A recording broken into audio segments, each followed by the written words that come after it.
अगर आप ये सोचते हैं कि भगवान सिर्फ मंदिरों में रहते हैं, अगर आप ये मानते हैं कि भगवान केवल बड़े बड़े संतों और पूजाओं में मिलते हैं, तो आज की ये कहानी आपकी सोच को हिलाकर रख देगी।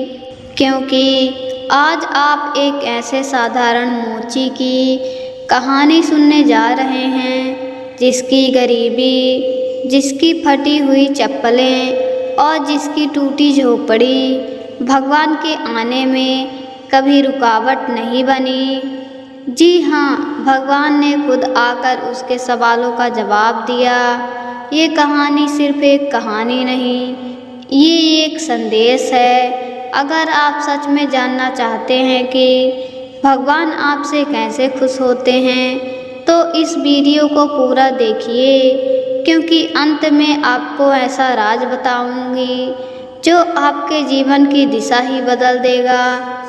बहुत समय पहले एक छोटे से गांव में एक गरीब मोची रहता था। उसका नाम था रामू। रामू का काम था गांव के लोगों की पुरानी चप्पलें सिलना, फटी जूतियों में टाँके लगाना और टूटे सोल को जोड़ना।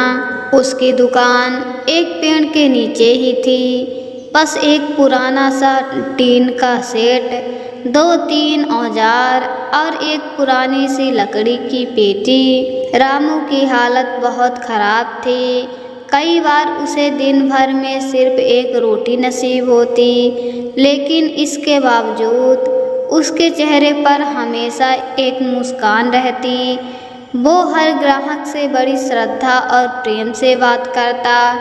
जब कोई गरीब आदमी बिना पैसे के आता, तो वो उसकी जूती मुफ्त में ही सिल देता। रामू का एक ही सपना था, भगवान के दर्शन। रोज सुबह वो अपने काम से पहले पेड़ के नीचे बैठकर भगवान से यही प्रार्थना करता, हे प्रभु, मैं तो गरीब हूँ, आपके मंदिर तक नहीं जा सकता, आपके लिए बड़े बड़े भोग नहीं चढ़ा सकता, लेकिन एक दिन आप ही मेरे पास आइए, बस एक बार मुझे आपके दर्शन हो जाएं। एक दिन भगवान ने रामू की भक्ति की परीक्षा लेने का निश्चय किया। भगवान ने अपने नारायण स्वरूप को छुपाकर एक साधारण इंसान का रूप लिया। फटे पुराने कपड़े पहने, पाँव में चप्पलें नहीं, शरीर पर धूल और आँखों में करुणा। सुबह सुबह जब रामू दुकान खोल रहा था, वो व्यक्ति आया। उसने कहा, भाई, मेरी चप्पल टूट गई है, क्या तुम इसे अभी जोड़ सकते हो? मेरे पास पैसे नहीं हैं। रामू ने मुस्कुराकर कहा, पैसे की चिंता मत करो, बैठो, मैं अभी सिल देता हूँ। रामू ने पूरी श्रद्धा से उसकी चप्पल ठीक की और जाते वक्त उस व्यक्ति ने रामू से कहा, रामू, बहुत अच्छा काम किया तुमने, भगवान तुम्हारी प्रार्थना जरूर सुनेंगे।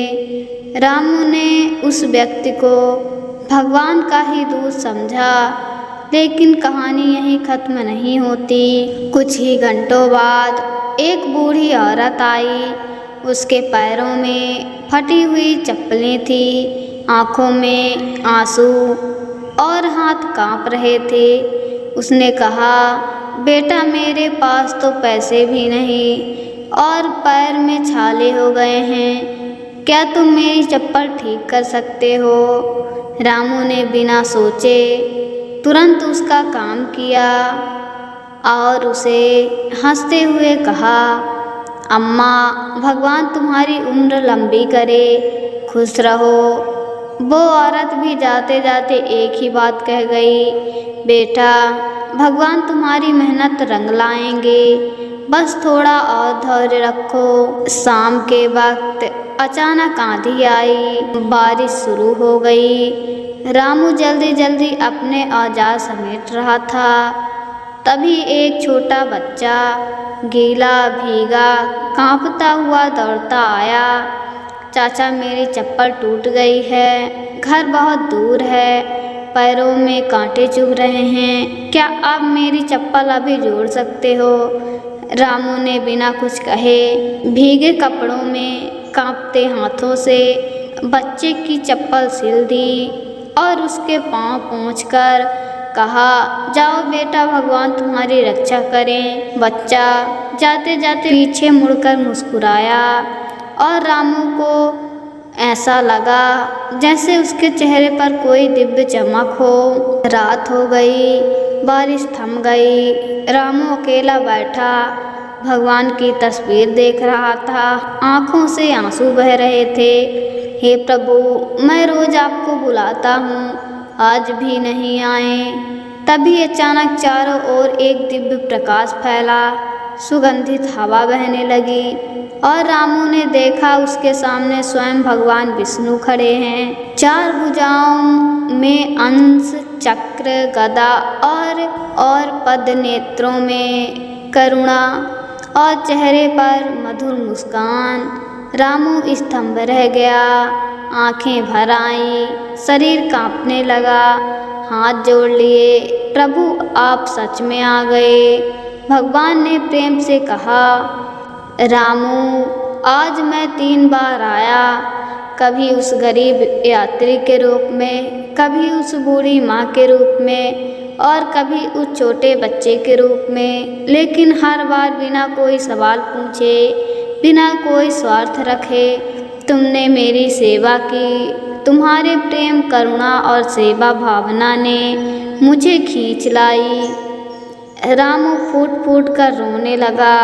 प्रभु, मुझे तो पता ही नहीं चला कि वो आप थे। भगवान मुस्कुराए और बोले, जब तुम हर ज़रूरतमंद में मुझे देखोगे तो समझोगे तुमने सच में मुझे पा लिया।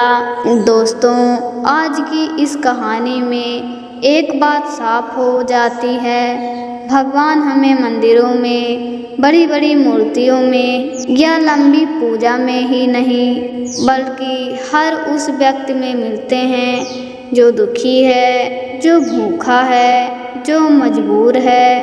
अगर आप सच में भगवान के दर्शन करना चाहते हो तो किसी भूखे को खाना खिला दो, किसी गरीब की मदद कर दो, किसी बेसहारे को सहारा दे दो। याद रखना, भगवान आपके भीतर ही हैं और आपके हर अच्छे कर्म में उनकी उपस्थिति है। अगर ये कहानी आपके मन को छू गई हो तो कमेंट में ज़रूर लिखिए। प्रभु मुझसे भी ऐसा ही सेवा भाव बना रहे और वीडियो को शेयर करिए ताकि और लोगों को भी ये संदेश पहुँचे। और हाँ, अगले वीडियो में एक और ऐसी ही सच्ची और दिल छू लेने वाली कहानी लेकर आऊँगी। तब तक प्रभु का नाम लीजिए और मुस्कुराइए। धन्यवाद। मिलते हैं अगली वीडियो में।